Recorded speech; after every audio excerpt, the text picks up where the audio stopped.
Hey everyone, my name is Wedge and we're moving right along with Oath of the Gatewatch spoiler season. This is going to be the first of two videos today since technical difficulties prevented us from publishing a video yesterday. In case you missed it 2 nights ago, we revealed our very own exclusive spoiler. If you haven't seen that video yet, you can do so right there. It's a doozy, trust me.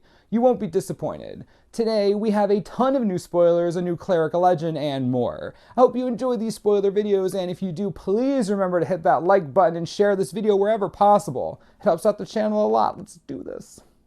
We'll begin with a sweet new uncommon creature cycle. Each of them costs 1 of anything and a pair of allied colors. Reflector Mage is a Zorius and 1 for a 2/3 human wizard. When it enters the battlefield, return target creature an opponent controls to its owner's hand. That creature's owner can't cast spells with the same name as that creature until your next turn.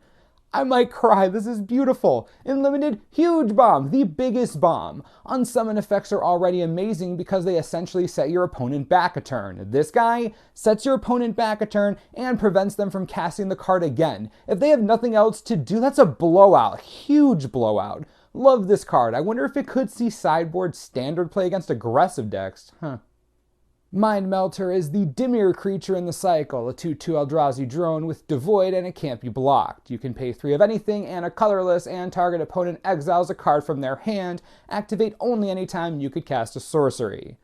I like that it doesn't tap to use the exile ability that immediately enables ingest. However, needing blue, black, and colorless, that might be a stretch in this limited format, especially with colorless mana being so sparse. If you can cast it, I like it.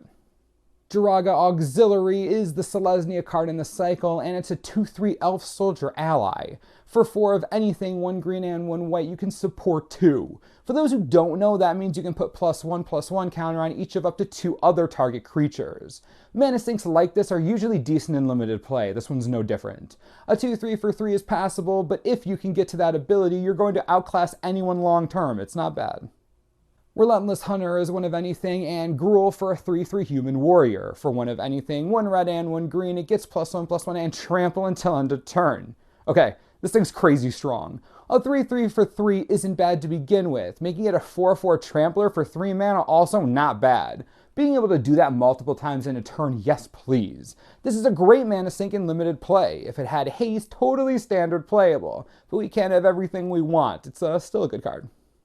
The last creature in the cycle is Flayer Drone, 1 of anything and Rakdos for a 3/1 Eldrazi drone with Devoid and First Strike. Well, I'm listening. Whenever another colorless creature enters the battlefield under your control, target opponent loses 1 life. This card is super reminiscent of Nettle Drone in its effectiveness out of combat. There's a lot of passive life loss here. That's awesome. The best part, this is a beast in combat as well. 3 power and First Strike, not a lot is going to be able to deal with that. Loving this cycle, super strong for limited, wow. Eldrazi Mimic is 2 of anything for a 2/1 Eldrazi. Whenever another colorless creature enters the battlefield under your control, you may change the Mimic's base power and toughness to that creature's power and toughness until end of turn. Yes, more cards that go hilariously well with Phyrexian Dreadnought. Actually, you can play Mimic, play Dreadnought, sack Dreadnought, keep Mimic, then use like Phyresis or Tainted Strike or Berserk. I mean, this combo could see legitimate play in Vintage or even Legacy. You can cast this on turn 1 easy. Land, Sol Ring, Ancient Tomb, there are tons of rocks that can do it. This is awesome. Sign me up for days. Brews incoming. Holy crap on a stick, Linvala the Preserver is 4 of anything and 2 white for a 5/5 angel with flying and a ton of text. When she enters the battlefield, if an opponent has more life than you, you gain 5 life. Also, when she enters the battlefield, if an opponent controls more creatures than you, put a 3/3 white angel creature token with flying onto the battlefield. I mean, geez, I think we might be looking at an amazing catch-up sideboard card for control decks post-rotation, especially because we know Angel Shenanigans are coming back with Innistrad.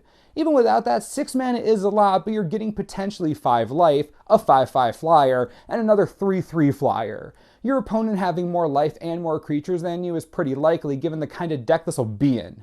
I have realistic hopes for this. Could see sideboard standard play. Also, Kaalia Commander players are actually losing control of their bowels as we speak. I can smell it. Actually, it smells gross. Remorseless Punishment is 3 of anything and 2 black for a sorcery. Target opponent loses 5 life unless that player discards 2 cards or sacrifices a creature or planeswalker. Repeat this process once. Okay, Okay.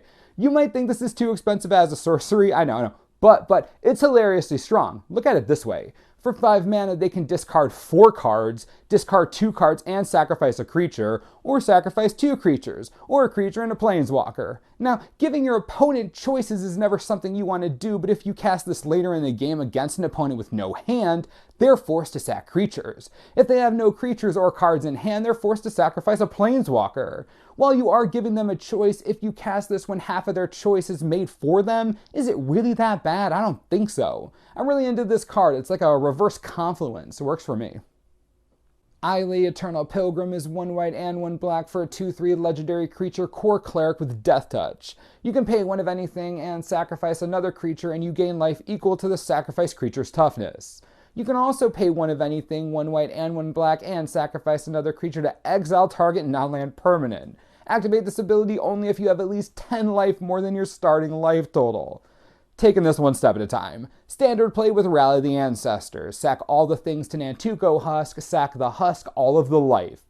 Have a Felidar Sovereign? Great! Bring on the life gain standard deck. Oh baby, this is hilarious. Defiant Bloodlord? Yeah, you can come too. It's a party now. You know what? Invite Hidden Dragonslayer and Lightform. This is gonna be fun. Ayli also obviously has a place in Commander, and by place I mean multiple places. She's an Orzhov life gain machine. Alicia loves her. She can finally be at the helm of a cleric tribal deck. About time that's happened. I mean, Karlov, Aloro, Teysa. The list goes on and on. Ayli really fills a hole in Commander play. We're talking a really strong card here. I love it. 10 out of 10 Wizards. Nice print. Wow, we had a ton of spoilers over the last 2 days. Remember, this is just the first half of them. We have another video coming out later today, so keep an eye out for it. What do you all think about today's cards? I think there are more standard playable cards here than people think. I'm especially impressed with Eldrazi Mimic. I really think that thing can do some damage in Rogue Eternal decks. It's so funny.